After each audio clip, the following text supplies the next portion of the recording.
బోడుప్పల్లో భార్య హత్య కేసు సంచలనంగా మారింది. భార్య జ్యోతిని రంపంతో ముక్కలు ముక్కలుగా చేసి భర్త మహేందర్ దారుణంగా హత్య చేసిన ఘటన ఇప్పుడు ఆ ప్రాంతం అంతా కూడా భయాన్ని కల్పిస్తోంది. కొద్ది రోజుల క్రితమే లవ్ మ్యారేజ్ చేసుకున్నారు మహేందర్ జ్యోతి. పెళ్లికి ముందు 10 నెలలు బోడుప్పల్లో నివాసం ఉన్నారు. 25 రోజుల క్రితమే మళ్ళీ హైదరాబాద్ వచ్చారు మహేందర్ జ్యోతి. క్యాబ్ డ్రైవర్గా పనిచేస్తున్నాడు మహేందర్. జ్యోతిని ముక్కలుగా నరికి కాళ్ళు చేతులు తలను వేరు చేశాడు మహేందర్. శరీర భాగాలను ఎక్కడెక్కడో పడేశాడు. జ్యోతి గర్భిణిగా ఉన్నట్లుగా పోలీసులు అనుమానం వ్యక్తం చేస్తున్నారు. నిందితుడిని అదుపులోకి తీసుకున్నారు పోలీసులు. మహేందర్ జ్యోతి స్వస్థలం వికారాబాద్ జిల్లా కామారెడ్డి గూడ గ్రామంగా తెలుస్తోంది. మేము చెప్తున్నటువంటి వార్త కానీ చూపిస్తున్నటువంటి విజువల్స్ కానీ చూడడానికి వినడానికి కొంచెం కష్టంగా ఉండొచ్చు. సున్నిత మనస్కులు గాయపడవచ్చు. ఈ విషయంలో జాగ్రత్తలు తీసుకోవాలంటూ ఆర్టీవీ సూచిస్తోంది. Viewers description is advised. అయితే తన భార్యను ప్రేమించి పెళ్లి చేసుకున్నటువంటి యువతిని ఇంత దారుణంగా హత్య చేయాల్సిన పరిస్థితి ఎందుకు వచ్చింది? మరోవైపు ఆ యువతి గర్భిణి అంటూ కూడా పోలీసులు అనుమానం వ్యక్తం చేస్తున్నారు. దీనికి సంబంధించి కన్ఫర్మ్ చేసుకోబోతున్నట్లుగా తెలుస్తోంది. అయితే అసలు ఏం జరిగింది, ఎందుకు జరిగింది అనేది పోలీసులు విచారిస్తున్నారు. ఇప్పటికే మహేందర్ను పోలీసులు అదుపులోకి తీసుకున్నట్లుగా తెలుస్తోంది. ప్రస్తుతం అసలు అక్కడ పరిస్థితి ఏంటి, ఆ ఇంటి దగ్గర పరిస్థితి ఏంటి, పోలీసులు ఏమంటున్నారు అనే వివరాలు తెలుసుకుందాం. శిల్ప ఉన్నారు లైవ్లో. శిల్ప, డీటెయిల్స్ ఎలా ఉన్నాయి? మీరు అక్కడ లొకేషన్లో ఉన్నట్లుగా తెలుస్తోంది. అక్కడ పరిస్థితి ఎలా ఉంది? అసలు చాలా దారుణంగా, చాలా బ్రూటల్గా హత్య చేసినట్లుగా తెలుస్తోంది. శరీర భాగాలను వేరు చేసి ఎక్కడో వేశారు, ఎక్కడో పడేశాడు అంటూ కూడా తెలుస్తుంది. సో ఓవరాల్గా డీటెయిల్స్ ఎలా ఉన్నాయి, అసలు పోలీసులు ఏమంటున్నారు? దారుణం జరిగింది. మీర్పేట్ మర్డర్ తరహా కేసు మరోసారి ఇటు నగరంలో నమోదవడంతో ఇక్కడ ఉన్నటువంటి నగరవాసులు ఒక్కసారిగా ఉలికి పడుతున్నారు. ప్రస్తుతం నేను స్పాట్ దగ్గర ఉన్నాను. మనకు కనిపిస్తున్నటువంటి అయితే బిల్డింగ్ సెకండ్ ఫ్లోర్లోనే ఒకవైపు స్వాతి, అదేవిధంగా మహేందర్ రెడ్డి జీవిస్తున్నారు. వాళ్ళు కొంతకాలం క్రితం లవ్ మ్యారేజ్ చేసుకున్నారు. వాళ్ళది వికారాబాద్ జిల్లా అన్నట్టు కూడా తెలుస్తుంది. వాళ్ళు లవ్ మ్యారేజ్ చేసుకొని ప్రస్తుతం స్వాతి ప్రెగ్నెంట్గా ఉన్నట్టు కూడా తెలుస్తుంది. ఈ క్రమంలోనే ఎందుకు అత్యంత దారుణంగా హత్య చేయాల్సి వచ్చింది? దాదాపు బాడీ పార్ట్స్ మొత్తం కూడా వేర్వేరు చేసినట్టు కూడా తెలుస్తుంది. వేర్వేరు చేసి కవర్లో కట్టేసినట్టు కూడా ప్రస్తుతం అయితే సమాచారం అందుతుంది. దీనికి గల కారణాలు కూడా తెలియాల్సి ఇప్పటికే పోలీసులు మొత్తం కూడా మహేందర్ రెడ్డిని అదుపులోకి తీసుకున్నారు. అదుపులోకి తీసుకొని ప్రస్తుతం అయితే విచారణ చేస్తున్నారు. దీనికి గల కారణాలు ఏంటి, అసలు ఇక్కడ ఉన్నటువంటి స్థానికులు పెద్ద ఎత్తున ఆందోళన వ్యక్తం చేస్తున్నారు. ఇక్కడ ఉన్నటువంటి స్థానికులతో కూడా మాట్లాడించే ప్రయత్నం చేస్తారు. వాళ్ళు ఎంతకాలం నుండి ఇక్కడ ఉంటున్నారమ్మా? 1 year ఉన్నారు. మళ్ళీ వెళ్ళిపోయి మొన్న రీసెంట్గా 1 month అవుతుంది వచ్చి. సో భార్య ప్రెగ్నెంట్ కాబట్టి ఇక్కడ రావడం జరిగింది. ఫస్ట్ వెళ్ళిపోయింది కాబట్టి అమ్మ వాళ్ళైతే ఊర్లో ఉంటారు కదా, తను మీ అందరికి తెలిసిన వాళ్ళం ఉంటే బాగుంటుంది కాబట్టి ఇక్కడికి వచ్చింది. తను ఇక్కడ రింగ్ రోడ్ దగ్గరనే చూపించుకుంటుంది. ఇంకా 2-3 days అయితే 6 months పడేవి తనకి. అంటే భార్య భర్తలు ఏ విధంగా ఉండే లవ్ మ్యారేజ్ అని తెలుస్తుంది. బాగా చూసుకునేవారా? గొడవలు అంటే అవుతుండే. వాళ్ళు ఎక్కువ ఏం షేర్ చేసుకునేది కాదు. తను మామూలుగా అయితే మొన్న రీసెంట్గా కొట్టిందని చెప్పింది. చెవి దగ్గర నొప్పి లేస్తుంది అక్క అని చెప్పింది. తను కమ్మ కూడా లేకుండే కాబట్టి నొప్పి లేస్తుంది అని చెప్పింది. కొట్టిందంటే ఎందుకో వంట చేయలేదు. తను గొడవపడ్డ చిన్న గొడవ దేని గురించి జరిగింది తెలియదు. ఆయన ర్యాపిడ్ కంటే ఒకరోజు వెళ్తుంటే ఒకరోజు వెళ్ళట్లేదు. దాని గురించి కొంచెం బాధపడింది. కొట్టిందంట కాస్త కానీ డైలీ మా ఇంట్లోనే కూర్చునేది వచ్చేసి. తనైతే ఆ తమ్ముడు పోగానే వచ్చి కూర్చునేది. ఆ ఇంట్లోనే కూడా మా ఇంట్లో వచ్చే కూర్చునేది. అది ఇది మాట్లాడుకుంటుండే. కానీ తను ఇంక ఇంట్లో వైఫ్ అండ్ హస్బెండ్ అయినాక గొడవలు అవుతుంటాయి కదా అని కామన్గా లైట్ తీసుకుంటాను. ఇంత సీరియస్ అని ఎవరు ఎక్స్పెక్ట్ చేయలేదు మేడం అసలుకి. అంటే నిన్న సాయంత్రం ఏమైనా మాట్లాడారా? నిన్న కలిసారా? అదే తను రాలేదు కిందకి, నేను కూడా పైకి వెళ్ళలేదు. అదే నైట్ మెసేజ్ పెట్టిన తనకి. ఒకటైతే ఆమె ఫోన్లో బ్యాలెన్స్ అయిపోయింది, నేను మర్చిపోయినా. బట్ వైఫై గారు రిప్లై ఇస్తుందేమో అని మెసేజ్ పెట్టిన ఫోన్లో. బట్ రిప్లై ఏం రాలేదు. సడన్గా ఈ న్యూస్ విన్నా. ఇంకా నేను మెసేజ్ పెట్టినా తను, ఎందుకంటే చెప్పకుండా ఎక్కడికి వెళ్ళదు. తను ఎక్కడికి నాకు చెప్పే వెళ్తుంది. ప్రెగ్నెంట్ కదా, ఇక్కడ అందరికి తెలియదు. సో నన్ను అడిగే వెళ్తాను తను. అందుకే ఆమెకు నేను ఆ ఫోన్లో మెసేజ్ పెట్టినా ఎక్కడికి వెళ్ళావు. ఆ తమ్ముడిని అడిగితే ఏమనంటే మహేందర్ ఫ్రెండ్ వాళ్ళ ఇంటికి వెళ్ళింది అక్క అన్నాడు. ఆమె కిందికి రాలేదు, నాకు డౌట్ వచ్చి నేను అడిగిన. అయితే ఫ్రెండ్ వాళ్ళ ఇంటికి వెళ్ళింది అన్నాడు. సరే నేను కామ్ గుండిపోయినా. మళ్ళీ ఆమె ఫోన్కి మెసేజ్ పెట్టి ఇంకా రిప్లై రాలేదు నాకు. సో అప్పటికే చనిపోయింది అనుకుంటున్నాను నేను. ఇంకా రిప్లై రాలేదు కదా. అంటే మీరు చూస్తున్నారు కాబట్టి అంటే దీనికి గల కారణాలు అంటే ఎక్కడికక్కడ పార్ట్స్ కూడా మొత్తం కూడా. నేను పైకి వెళ్ళలేదు యాక్చువల్లీ. పోలీసులు నేనే షాక్లో ఉన్నా. నాకు తెలియదు నేను ఇంత జరుగుతుందో అనుకోలేదు కదా మేడం. యాక్చువల్లీ నేను పోలీసు వాళ్ళు వచ్చారు, డోర్ కొడితే ఓపెన్ చేసిన. ఏమైందంటే వాళ్ళ మమ్మీ వాళ్ళకి నుంచి ఫోన్ చేసి వాళ్ళ మమ్మీ ఒకటే ఫోన్ చేసి ఏడుస్తుంది. అప్పుడు నాకు టెన్షన్ అయిపోయింది. ఇంకా నాకు గాబర్ అయిపోయింది. ఇంకా అంతే. మహేందర్ రెడ్డి మంచోడేనా? అంటే మంచి ఎక్కువ ఏమంటారు నేనైతే వాళ్ళతో గొడవ లేదు కాబట్టి మామూలుగా మాట్లాడుతుండే. కింద నీళ్ళు నింపెడితే పైకి తీసుకెళ్ళి నల్లు వచ్చినప్పుడు వాటర్ నింపుతుంటే పైకి వెళ్తుండే అంతే. తను కింద కూర్చుంటే కూడా పిలుస్తుండే జ్యోతి అనేసి. ఉందంటే ఉందాక అంటే ఉంది అంతే, పైకి వెళ్ళిపోతుండే అంతే. ఏమైనా అవసరం ఉంటే పైకి వెళ్ళిపోతుండే తను. మా ఇంట్లో కూర్చుంటుండే, కాకపోతే మాట్లాడుకుంటా. ఎవరితో ఎక్కువ ఏం మాట్లాడేది కాదు. కాకపోతే మొన్న కూడా బయటనే కూర్చున్నాం. తన బెస్ట్ ఫ్రెండ్ శ్వేతతో కూడా ఫోన్లో మాట్లాడింది, నాతో కూడా మాట్లాడించింది అంతే. పోలీసులు ఏ టైంకి వచ్చారు మీకు ఎప్పుడు తెలిసింది? టైము 2:30-3 అయిందా. పోలీసు వాళ్ళు లక్ష్మణ్ అన్ననే పోలీసు వాళ్ళు వచ్చారు మా ఇంటికి నాకు డోర్ కొట్టి లేపడానికి. నేను కిందనే ఉంటా, వాళ్ళది అది కూడా పూర పైన అది. అంటే వాళ్ళ పెళ్ళి ఎన్ని సంవత్సరాలు అవుతుంది? అయింది 2 years అవుతుంది, మేబీ 2 years అవుతుంది. ఆమెది 9th class నుంచి లవ్ అంట. 9th class నుంచి లవ్ మ్యారేజ్ చేసుకుని మళ్ళీ వాళ్ళ ఇంట్లో ఒప్పించి పెళ్లి చేసుకొని వచ్చింది. కాకపోతే ఇప్పటికైనా వాళ్ళ అత్తకు వాళ్ళ మామకి వాళ్ళ తోటికోడలు కామెంట్ ఇష్టమే లేకుండే అంట. ఫోన్లో కూడా ఏం మాట్లాడేది కాదు, ఏం కాదని చెప్పింది తను. సో అబ్బాయి వాళ్ళ ఇంట్లో ఇష్టం లేదా? ఇష్టం లేకున్నట్టే ఉంటుంది. వాళ్ళ అత్త సరిగ్గా మాట్లాడేది కాదంట తనతో. అంటే ర్యాపిడో నడిపేవాడు అబ్బాయి? ర్యాపిడో నడిపేవాడు. ఆర్థిక ఇబ్బందులు ఏమైనా ఉండేయా వాళ్ళకి? ఇప్పుడు ఏంటంటే అదే తను ప్రెగ్నెంట్ ఉంది, ఖర్చులు ఉంటాయి, ఇంట్లో తినడానికి ఒకటి ఉంటే ఒకటి ఉండట్లేదు. తన ఫ్రెండ్ శ్వేత ఆమెకి 500 ట్రాన్స్ఫర్ చేసిందంట. హాస్పిటల్కి వెళ్తే కాల్షియం తక్కువ ఉందన్నారంట. నువ్వు పాలు ఇంకా మిల్క్ అవన్నీ తాగాలి, గుడ్లు తినాలంటే అట్లా అనేసి ఇంకా 500 చేసింది.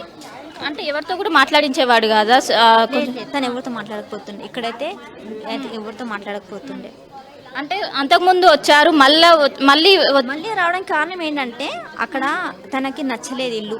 అక్కడ ఇల్లు కన్వీనెంట్ గా లేదు. ఆదర్శ్ నగర్ లో ఉండే 1 month ఉన్నారు, 4 months ఉన్నారు, 5 months ఇక్కడికి వచ్చింది తను.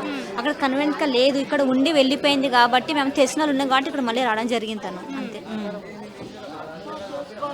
అమ్మ మీరు తెలుసా ఆ అమ్మాయి? తెలుసు, కానీ వాళ్ళు పైన రెంటారు. మాది మా బావ వాళ్ళ ఇల్లు అది. 4 అన్నదమ్ములు, పోర్షన్లు ఎవరి వాళ్ళకు ఉంటాయి.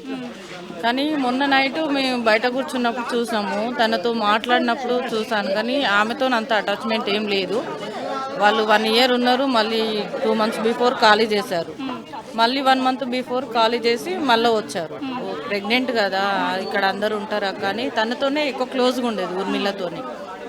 సరే చూస్తూ ఉండేది, బయట కూర్చొని మాట్లాడుతుండేది, కానీ వాళ్ళ ఆయనతో కానీ ఆమెతో కానీ మాట్లాడే వరకు అయితే లేదు. నైట్ మాకు కాల్ వచ్చే వరకు, బయట వాళ్ళు కాల్ చేసే వరకు కూడా మాకు తెలియదు పోలీసు వాళ్ళు వచ్చారు, ఇట్లా ఘటన జరిగిందని చెప్పేదాకా కూడా మాకు తెలియదు. ఇట్లా ఆ అబ్బాయిని తీసుకొచ్చి వాళ్ళు చేయడం అంటే, అబ్బాయి ఎంత సైలెంట్ అంటే అసలు ఉన్నాడా లేడా అన్నట్టు ఉండేది. డ్యూటీకి పోయేది వచ్చేది, ఇంట్లో ఉండేది. 2-3 సార్లు గొడవ అయ్యేది, కానీ భార్యాభర్తలకు గొడవ అవుతుందిగా సహజమే అని వదిలేసేది. కానీ ఇంత సంఘటన మా ఇంట్లోనే జరుగుతుందని మేము ఎక్స్పెక్ట్ చేయలేదు. అది అంటే జనరల్గా ఏదైనా భార్యాభర్తల మధ్య కోపం వచ్చినా కూడా క్షణిక ఆవేశం వల్ల చంపిన అంత క్రూరియల్ గా చంపాల్సిన అవసరం ఏముంటుంది అంటారు కదా. లవ్ మ్యారేజ్ కదా, ఎంతో ఇష్టపడి పెళ్లి చేసుకున్నారు కదా. వాళ్ళ పేరెంట్స్ కానీ ఎవరు ఇక్కడ రాకపోయేది. మళ్ళీ ప్రెగ్నెంట్ కదా, అమ్మాయి జాబ్ కూడా వెళ్ళేది. జాబ్ మానేసింది ఇప్పుడు ప్రెగ్నెంట్ అయిన నుంచి. మానేసి ఇంట్లోనే ఉంది. సరే పాపో బాబో ఉడితే వాళ్ళకి మామూలుగా గొడవలు అయితే సర్దుకుంటారులే అని అనుకున్నాం, కానీ మరి మనసులో తనేం పెట్టుకొని చేసిండో కూడా తెలియదు. అదండి. లేదు, చూసేవాళ్ళం కానీ మాట్లాడేవాళ్ళం కాదు. సో చూసుకోవచ్చు, మొత్తం మీద వీళ్ళందరూ కూడా ఒక్కసారిగా షాక్ గురయ్యారు. అమ్మ స్వాతికి సంబంధించి ఏంటి అంత క్రూయల్గా చంపాల్సిన అవసరం? జ్యోతి మాట్లాడలేదా? ఆమె ఇక్కడనే ఉంటుండే, సైలెంట్గా ఉండి అందరితో మంచిగానే మాట్లాడుతుండే, ఎవరితోనూ గొడవ పెట్టుకోకపోతుండే, బాగానే ఉంటుండే. ఒక్కరోజు ఫ్రైడే కనిపించింది అందరికి, సాటర్డే ఒక్కరోజు నిన్ననే కనిపించలేదు ఆమె. అప్పటికి అడిగిందంట కూడా ఆమె, ఆ అమ్మాయి కనిపిస్తలేదని. ఫ్రెండ్ వాళ్ళ ఇంటికి వెళ్ళిందని చెప్పిందంట. కానీ ఆయన చూడడానికి ఎంత డీసెంట్గా ఉన్నాడు, మళ్ళా ఏం జరిగినట్టు వచ్చిండు నైట్ కిందికి. పోలీసులు తీసుకుపోయేటప్పుడు కూడా ఆయనకి ఇంత భయం అనేది లేదు, డేరుగా వచ్చిండు కిందికి. కానీ అంత ముక్కలుగా చేయాల్సిన అవసరం, అంత దారుణంగా ఎంత బాగుంటున్నా అట్లా చేస్తారు. కానీ అంత సొంత భార్యని దట్టు ప్రెగ్నెంట్తో ఉన్నది. అదే కదా ఇప్పుడు అందరికి మస్తు అట్లా చేస్తున్నట్టు ఎవరు నమ్మతలేరు. అట్లా చేసేసిండు ఆయన. మళ్ళీ అంత డేరుగా బండిల్నే పెట్టేసిండు, చాకులు రంపాలు అన్ని బండిల్నే పెట్టిండు. నైట్ పోలీసు వాళ్ళకి తీసి చూపిస్తుండు ఆయన. మార్నింగ్ ఇదే బ్యాగ్ లో, ఇదే బండి మీద తీసుకుపోయినా, ఇదే బ్యాగ్ లో తీసుకెళ్ళినా అన్ని చూపిస్తుండు ఆయన. ఆయనకి ఎంతో భయం లేకపోతే అట్లా చేస్తాడు ఆయన. అంటే మీకు తెలిసినంత వరకు ఏం కారణాలు అయి ఉండొచ్చు అని మీరు అనుకుంటున్నారు? అంతే, లవ్ ప్రాబ్లం, క్యాష్ ప్రాబ్లం, వాళ్ళ మమ్మీ వాళ్ళు ఏమైనా ఫోర్స్ చేయొచ్చు, అంతే ఇక. సో ఏ విధంగా ఉండేది జ్యోతి అందరితో కలిసి? అందరితో కలిసి బాగుండేది. ఆమె కిందికి వస్తుండే, కూర్చుంటుండే, మాట్లాడుతుండే, అక్క నన్ను అందరినీ పలకరిస్తుండే, వెళ్తుండే. ఆమె నిన్న మొన్నగిన మాట్లాడింది, వచ్చింది, పైన వాకింగ్ చేస్తుండే, బట్టలు తీస్తుండే సాయంత్రం పూట. నిన్న నుండి ఆమె కనబడట్లేదు. నిన్న కనబడకపోతే ఎప్పుడు కింద దిగినాం లాస్ట్? మొన్న ఈవినింగ్ కనిపించింది నాకు, నైట్ కనిపించింది. అంటే మంచిగానే ఉంది. హాస్పిటల్కి వెళ్ళేసి వచ్చిర్రు వాళ్ళు, బాగానే ఉంది. నిన్న నుండే కనబడట్లేదు ఆమె. నిన్న మేము మార్కెట్కి వెళ్ళినప్పుడు వాళ్ళ ఆయన 2 times బ్యాగ్ పట్టుకొని బండి మీద వెళ్ళడం మేము చూసినాము. చూసిన తర్వాత మామూలుగా ఏమో తీసుకెళ్తున్నాను అని అనుకొని అక్కడే కూర్చొని మేము మాట్లాడుకుంటాం సాయంత్రం. సరే అని కొద్దిగా ఒక 1/2 hour ఉండి వెళ్ళిన. మళ్ళీ ఇంకోసారి కనిపించింది అట్లనే. మళ్ళీ తర్వాత ఇక మామూలుగా ఇంట్లో ఏమో ఏదో ఒకటి బ్యాగ్ పట్టుకొని చుట్టుకొని వెళ్ళంగా చూసిన నేను. ఇంకా అంతే అక్కడి వరకు. ఇగో మా వాళ్ళగిన పక్కనున్న వాళ్ళగిన 2-3 చూసిర్రు తీసుకొని వెళ్తుంటే. ఇక తర్వాత మార్నింగ్ 3 గంటలకు ఫోన్ వచ్చింది, ఇట్లా జరిగిందని. ఫోన్ వస్తే కిందికి వచ్చేసరికి అంత పోలీస్ వాళ్ళు అంత ఉన్నారు. మీదికి వెళ్ళి చూసిర్రు, అదేదో రిపోర్ట్ రాసుకున్నారు. అతన్ని పైన చూస్తే ఖాళీ చెస్ట్ మాత్రమే ఉంది. తర్వాత అన్ని మూసినదిలో ఏదో వేసిర్రు అన్నట్టు తెలిసింది. కాలు చెస్ట్ పార్ట్ మాత్రమే ఉంది. తర్వాత పోలీసులు వచ్చి అతన్ని తీసుకొని వెళ్తుంటే చూయించు ఎక్కడ ఏమున్నాయి అంటే అతని బ్యాగ్లో బ్యాగ్ ఉంది, రంపం ఉంది, పెద్ద పెద్ద 2 చాకులు వెళ్ళినాయి. ఇక అవి తీసుకొని డెడ్ బాడీని అంబులెన్స్లో ఎక్కిచ్చేసి అతన్ని తీసుకొని వెళ్ళారు. అంటే మీకు ఏమన్నా సౌండ్స్ ఏమైనా అర్పులు వినిపించాయా? సౌండ్కి ఏం రాలేదండి. మేము ఇక్కడ ఉంటాం కదా, ఇక వాళ్ళ ఇంట్లో ఉన్న వాళ్ళకి సౌండ్స్ అనేటివి ఏం రాలేవంట. సైలెంట్గా జరిగిపోయింది అది.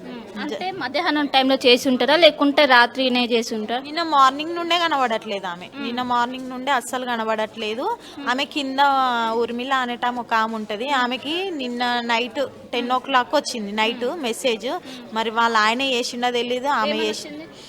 ఫోన్ వచ్చింది ఆమెకి, ఫోన్ వచ్చింది. మరి వాళ్ళ ఆయన చేసిండో తెలియదు, ఈమె చేసిందో తెలియదు. ఒకవేళ ఈమె చేస్తే ఆ టైంలో అతను ఎప్పుడు చంపిండు? ఆ 10 o'clock చంపడం ఏంది, ముక్కలు వేయడం ఏంది, 3 గంటల వరకు పార్సల్ వేయడం ఏంది, అవన్నీ జరగదు. వాళ్ళ ఆయన చేసిండో మరి ఆమె చేసిందో తెలీదు. అంటే రోజు వెళ్ళడా ర్యాపిడోకి? తెలీదండి, నాకు ఇవ్వాలనే కనిపించిండు అతను. ఇవ్వాలనే నేను నిన్ననే చూసిన నేను అతన్ని. నిన్న నైట్, సాటర్డే నైటే చూసిన నేను. మామూలుగానైతే కనబడాడు. నేను పైన ఉంటా కాబట్టి పైనుండి వాళ్ళు కనబడతారు, కానీ కిందనైతే నాకు ఎప్పుడు కనిపించలేదు. అతను ఎవరితోటి మాట్లాడాడు, సైలెంట్గా వెళ్ళి సైలెంట్గా వస్తాడు అట్లా. సో చూసుకోవచ్చు, ప్రతి ఒక్కరు కూడా షాక్కు గురయ్యారు. ప్రధానంగా తను నిన్న మార్నింగ్ నుండి కూడా జ్యోతి కనిపించడం లేదు. ఇక్కడ ఉన్నటువంటి మహేందర్ రెడ్డిని అడగ కూడా ఇంట్లోనే ఉన్నదంటూ కూడా సమాధానం ఇచ్చారు. దీనికి గల కారణాలు ఏంటి కూడా తెలియరాదు. ఒకవైపు ఫైనాన్షియల్గా కూడా కొంచెం ఇబ్బంది పడుతున్నట్లు కూడా తెలుస్తుంది. 2 సంవత్సరాల క్రితం లవ్ మ్యారేజ్ చేసుకున్నట్లు కూడా తెలుస్తుంది. మనం ఇక్కడ విజువల్స్లో కనిపిస్తున్నటువంటి ఏదైతే 2nd floor ఉందో ఈ 2nd floorలోనే వాళ్ళు నివసిస్తున్నారు. ఇక్కడ నిన్న పోలీసులు నిన్న అర్ధరాత్రి 3 గంటలకు ఆ సమయంలో వచ్చినట్టు కూడా తెలుస్తుంది. ఆ సమయంలోనే వచ్చి అప్పుడు ఆయన దగ్గర పోలీసులకు ఏ విధంగా చేశానని కూడా నిన్న పోలీసులకు కూడా చెప్పడంతో అందరూ కూడా షాక్కు గురయ్యారు. తను ర్యాపిడోగా పనిచేసినట్లు కూడా ఒకవైపు మనకైతే సమాచారం అందుతుంది. మొత్తం మీద ఒక్కసారిగా అందరు షాక్కు గురు. ఎందుకంటే ఒకవైపు ప్రెగ్నెంట్ ఉండడంతో ఇక్కడ కొంచెం కన్విన్స్గా ఉండడంతో ఇక్కడనే వాళ్ళందరూ కూడా నివసిస్తున్నట్లు కూడా తెలుస్తుంది. మనకు కనిపిస్తున్నటువంటి ఇదే అపార్ట్మెంట్లో వాళ్ళు నివసిస్తున్నారు. మొత్తం ఎక్కడికక్కడ బాడీ పార్ట్స్ మొత్తం కూడా ఎక్కడికక్కడ డివైడ్ చేసి కవర్లో చేసి మూసి నదిలో వేశారంటూ కూడా ఇక్కడ ఉన్నటువంటి స్థానికులు చెప్తున్న పరిస్థితి కనిపిస్తుంది.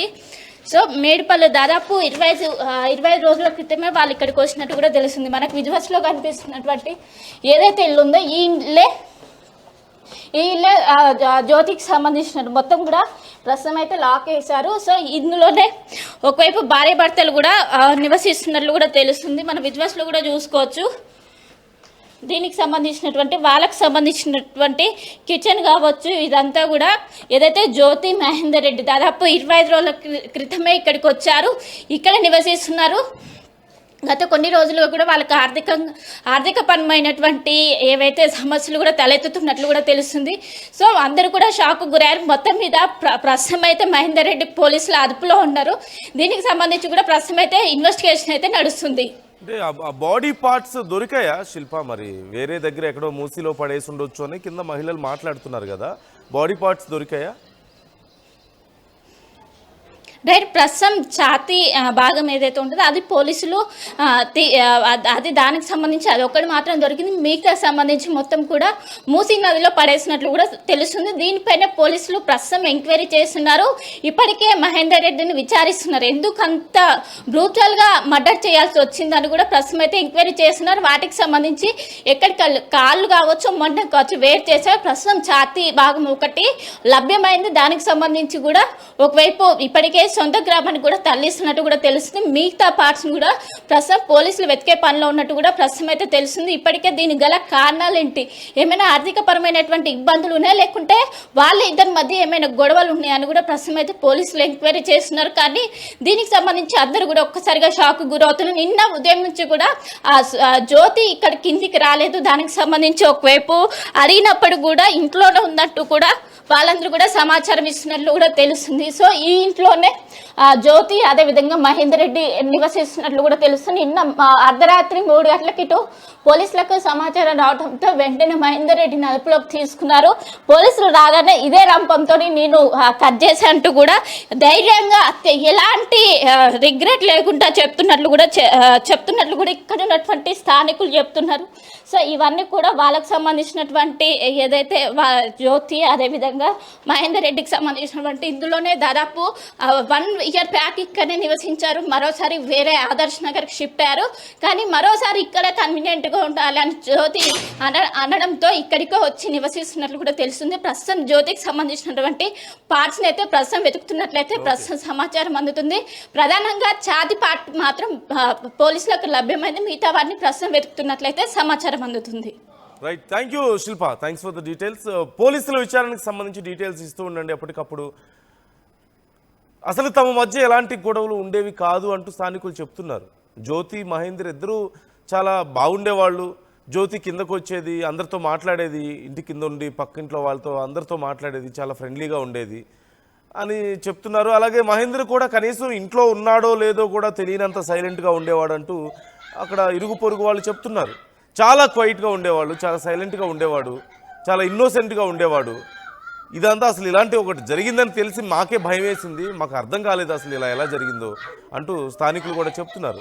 మరి గతంలో ఏమైనా గొడవలు ఉన్నాయంటే ఏదో 2-3 సార్లు గొడవలు జరిగాయి తప్ప, సహజంగా భార్యాభర్తలు అన్న తర్వాత చిన్న చిన్న గొడవలు ఉంటాయి కదా, అలాంటి గొడవలే తప్ప ఇంత పెద్ద భయంకరమైన గొడవలు ఏం లేవు. ఇంత పెద్ద నిర్ణయాలు తీసుకునేంత గొడవలు అయితే వాళ్ళ మధ్యలో లేవు, అంతా బాగానే ఉండేది అంటూ వాళ్ళు చెప్తున్నారు. అందులోనూ ప్రేమించి పెళ్లి చేసుకున్న వాళ్ళు కదా, చాలా అన్యోన్యంగా ఉండేవాళ్ళు అంటూ స్థానికులు అంతా చెప్తున్నారు. మరి అసలు ఏం జరిగింది? ప్రెగ్నెంట్ అయినటువంటి భార్యను, కడుపుతో ఉన్నటువంటి భార్యను ఇంత దారుణంగా హత్య చేసి ముక్కలుగా చేసి బాడీ పార్ట్స్ అన్నీ కూడా ఎక్కడెక్కడో మూసీ నదిలో పడేసినట్లుగా తెలుస్తుంది. అంత దారుణంగా చేయాల్సిన అవసరం ఏంటి?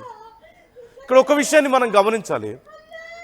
తన భార్యను తాను హత్య చేయాలని నిర్ణయం తీసుకున్నప్పుడు ఖచ్చితంగా నెక్స్ట్ డేకో ఆ తర్వాత రోజుకో బయటపడుతుంది విషయం, పోలీసులకు తెలుస్తుంది, తను దొరికిపోతానన్నటువంటి ఆలోచన లేకపోతే ఇలాంటి ఆలోచనలు సైతం రాకుండా చేసేంత క్రూరత్వం అతనిలో ఉండడం వల్ల మన కింద విజువల్లో మనం చూడొచ్చు క్లియర్గా. జ్యోతి తల్లిదండ్రులు వాళ్ళ హోమ్ టౌన్లో, వాళ్ళ ఊర్లో తల్లిదండ్రులు ఏడుస్తున్నటువంటి, గుండెలు బాదుకొని ఏడుస్తున్నటువంటి పరిస్థితి మనం చూస్తున్నాం. కన్న కూతుర్ని పోగొట్టుకొని, అందులోనూ ప్రెగ్నెంట్ ఆ యువతి, ప్రెగ్నెంట్ అయినటువంటి కన్న కూతుర్ని పోగొట్టుకొని రేపో మాపో మనోడో మనోరాలో వస్తారు, సంతోషంగా